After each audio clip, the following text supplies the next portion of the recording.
Olá pessoal, mais uma edição de Conversas com Binder e hoje o assunto é esporte. Vamos falar sobre bodyboarding. Vamos falar com Luiz Renato Ângeles, presidente da Federação Paranaense de Bodyboarding.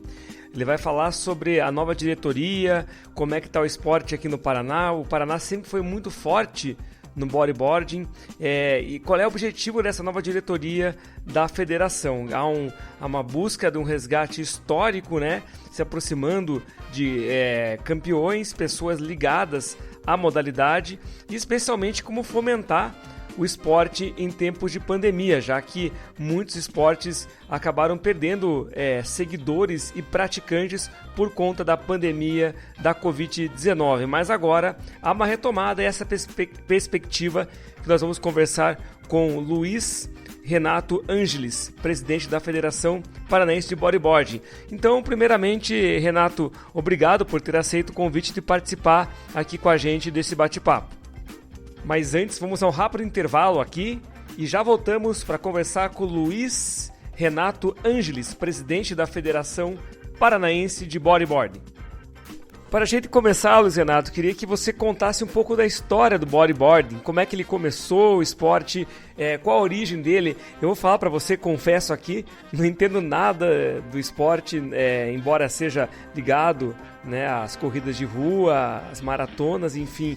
Trabalhei muito tempo com outros esportes, com futebol e tudo, mas no bodyboarding realmente eu não entendo muito e é curioso até que muitas pessoas, até meus filhos brincam aqui, que eu tenho medo de água, eu fujo da água, eu pareço, né, assim, tenho muito medo da água e demonstro isso no meu movimento corporal e tal. Eu queria que você contasse pra gente um pouco da história do esporte, então. O bodyboard em si é um esporte novo. A prancha de bodyboard, como nós conhecemos hoje, ela foi criada, a primeira prancha, em 1971, por um engenheiro chamado Tom Morey, lá no Havaí. Então, o ano que vem, 2021, o nosso esporte vai estar completando 50 anos de existência. Ainda é um esporte bastante novo, mas ele é um esporte muito grande, porque a questão de se deslizar nas ondas já vem de antigamente, né? Muitos anos atrás, é uma questão histórica para povos da Indonésia, da Polinésia, né? E isso foi sendo aperfeiçoado. Essa data de 1971 é quando foi criada essa primeira prancha com material flexível que a gente conhece hoje como o bodyboard. O Tom Morey é um engenheiro, ele pegou um material lá flexível, tipo uma espuma, e criou essa primeira prancha, e depois ele foi aperfeiçoando, né, modelos, tal, criou uma empresa, uma marca chamada Morey Boogie, que ficou muito famosa por muito tempo, porque o pessoal até chamava o esporte de Morey Boogie, né? É verdade, Luiz Renato. Eu me lembro quando era criança, falava, eu queria ter uma prancha de Morey Boogie pra lá, Morey Boogie pra cá. E aí, quando eu cheguei lá na adolescência, nos anos 90, comecei a ouvir bodyboarding e não entendi bem por que é. Hoje em dia a gente tem informação, entende que é uma marca. Legal você explicar aqui para as pessoas que o Morey Boogie era uma marca, né, da prancha, na verdade. Primeiro fundador, o Tom Morey. Então, o esporte é o bodyboard. E ele explodiu no Brasil e no mundo nos anos 80.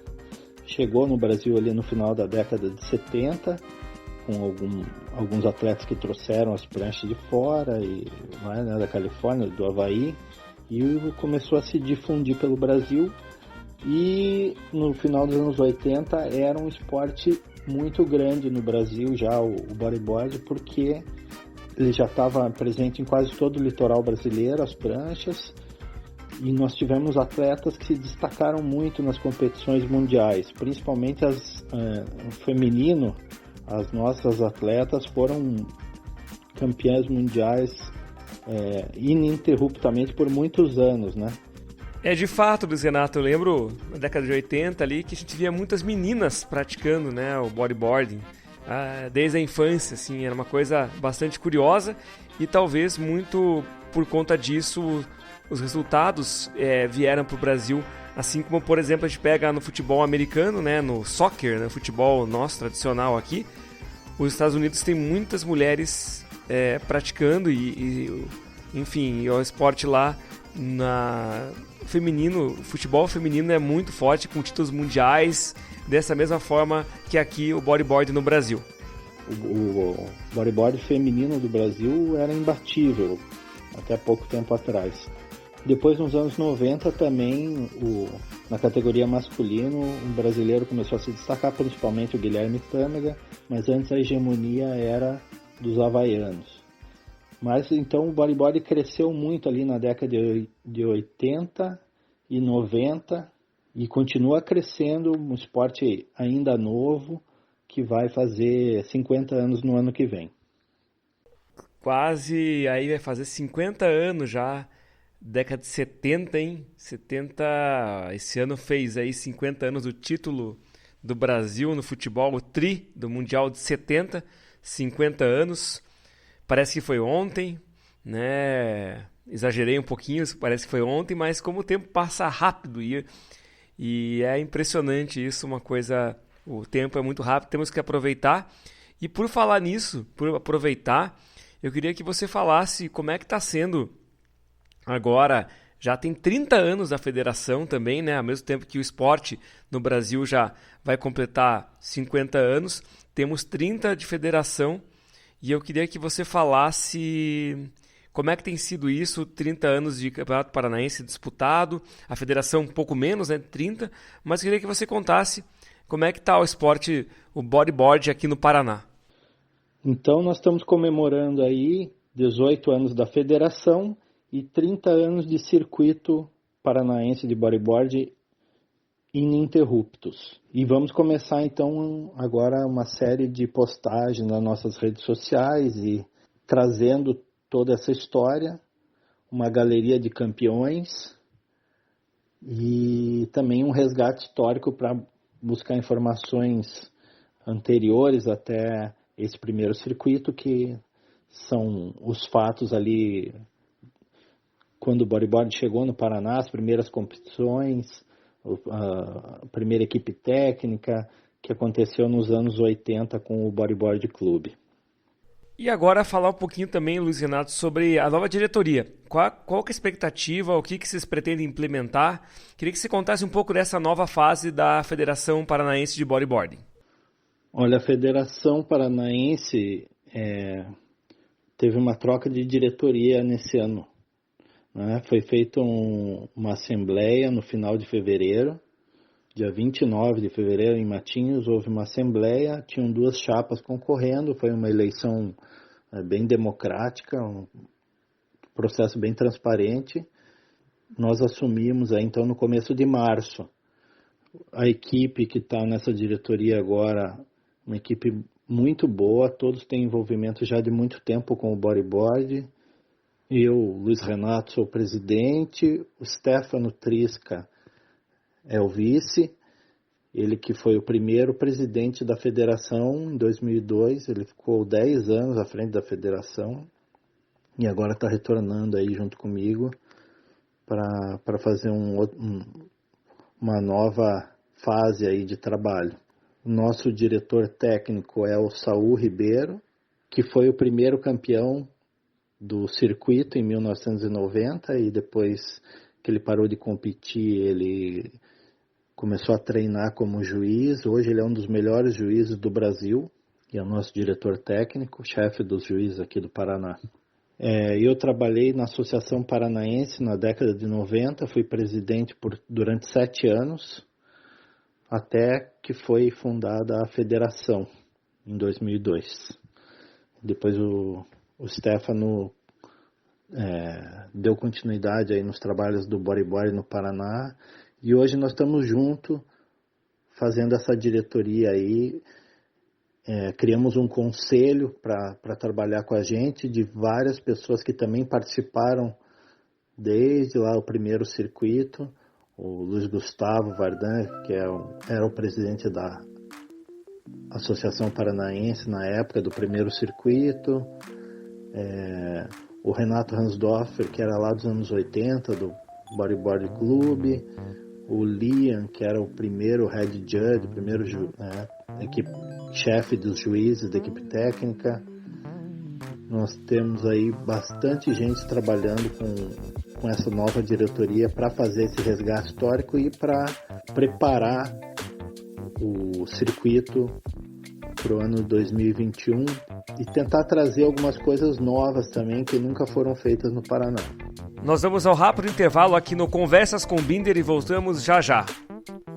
Você consegue, Luiz Renato, explicar para nós quais seriam essas novidades, o que seria inovador aqui para o bodyboarding paranaense que vocês querem trazer? Um dos nossos objetivos aí tentar trazer uma etapa do circuito brasileiro, que isso nunca aconteceu no Paraná. Então a gente sabe que é muito importante ter uma competição desse nível. A gente está lutando para isso, a gente está se organizando e buscando apoio e patrocínio para fazer uma etapa dessa que envolve bastante trabalho, bastante dinheiro também, né? Precisamos aí de uma quantia alta de premiação para trazer a categoria profissional e para pagar a equipe técnica, pagar todos os custos que envolvem um evento desse tamanho. Mas o bodyboard, como tem uma boa visibilidade, tem sido feito um bom trabalho todos esses anos, junto com o governo do estado, com as prefeituras do litoral, a gente tem certeza que vai conseguir trazer essa etapa do circuito brasileiro e isso vai trazer uma nova força para o esporte no estado, motivando novos atletas, a formação de novas escolinhas de bodyboard, que é muito importante. Toda uma formação de novos atletas vem a partir de um evento como esse. Sem dúvida, né, Luiz Renato? O importante é sempre o esporte estar ligado, o esporte é saúde, é educação também, e o trabalho, especialmente que o bodyboarding faz no litoral paranaense, tem que ser valorizado, porque muitas crianças, muitos adolescentes se espelham na modalidade para, quem sabe, também ter um futuro, e se não tiver um futuro dentro da modalidade, poder continuar sempre praticando esporte para manter a mente saudável e a mente sempre em dia.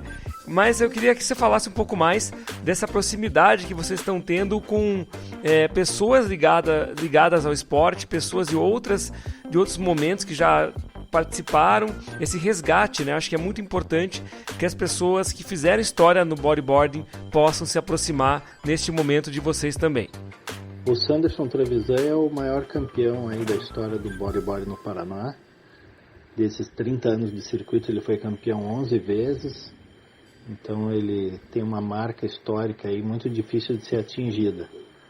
Temos outros atletas que estão despontando, que estão já com tricampeonatos, mas para chegar nessa marca dele aí é bastante difícil, né? O atleta tem que se dedicar muitos anos para chegar nessa marca que o Sanderson fez. Então ele já gravou o nome dele na história do esporte, tanto no Paraná como no Brasil. E hoje ele continua correndo os campeonatos em algumas categorias aí da profissional, master também começou a correr agora. E ele tem um lado de empreendedorismo bastante forte também. O Sanderson foi para o lado da organização de eventos, ele investiu numa estrutura de palanque, então além de atleta, ele participa de organização com a empresa dele de eventos, de palanque, tanto de bodyboard quanto de surf. E também esse ano ele foi para um lado mais comercial, mas também, né, buscando essa característica de empreendedor que ele tem, montou uma surf shop lá em Matinhos, que é a Matinhos Board Shop. Um guerreiro, né? Montar uma loja num ano como esse, que está com todos esses problemas de pandemia e quarentena, mas como ele tem um nome muito forte no estado, a galera já está fazendo a loja dele ser um sucesso. E ele foi, nessa eleição que a gente fez esse ano, ele foi votado como representante dos atletas. Então ele está participando nesse trabalho que a gente está fazendo como o representante de todos os atletas aí dentro da diretoria. E como é que está o Paraná hoje no cenário do bodyboard nacional? O Paraná ele vem criando alguns